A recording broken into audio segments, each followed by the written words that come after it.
Matapos ang 14 na taon muling bibida sa Southeast Asian Games ang Philippine National Climbing Team at determinado na makaangat at muling makasungkit ng gintong medalya sa kanilang pagbabalik. Ang kabuang detalye alamin sa ulat ni teammate JB Hunyo.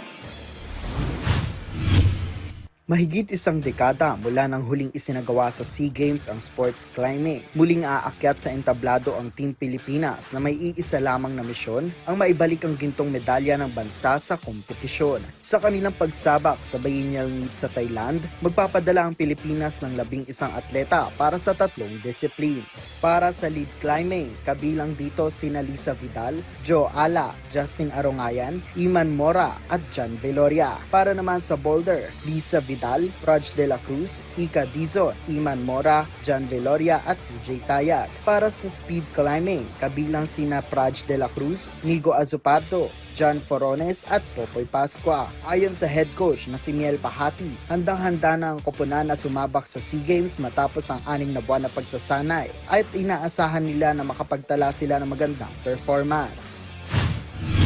The preparation's almost done.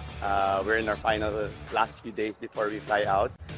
It's been a good 6 months. We've done everything we can do to be ready for this SEA Games to give our athletes the best chance to have a very, very good performance. Matatanda ang kampiyon na ang Pilipinas sa sport climbing noong 2012 SEA Games dahil sa gintong nasungkit ni Ina Flores sa women's bouldering, ang tanging medalya ng bansa noon at ngayon target ng Philippine team na higitan ito. So this year we have a very, very big team. We have about 11 athletes going with 4 coaches and a head of delegation. So it's a nice group of 16, traveling to Thailand in the next few days. And of course we want to have at least 5 medals. So we're aiming for at least, there are 3 disciplines. We have the speed climbing, we have bouldering, and we have lead climbing. And again, we've given the athletes all the support, and so we ask everyone for their prayers and encouragement and motivation on social media and all the channels to support our athletes.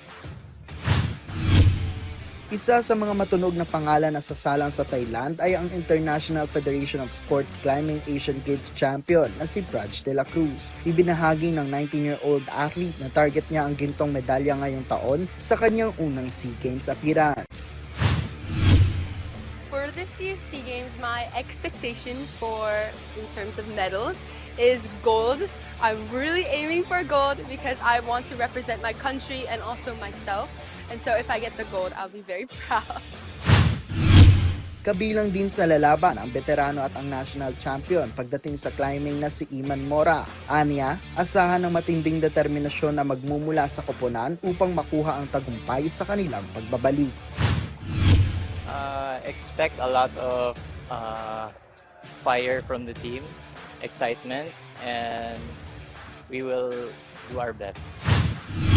At para sa marami sa kanila, isang matagal ng pangarap ang matatawag na kanilang natupad. Ito ay ang mabigyan ng pagkakataon na suotin ng bandila at lumaban para sa Pilipinas. JB Hunyo para sa Atletang Pilipino, para sa Bagong Pilipinas.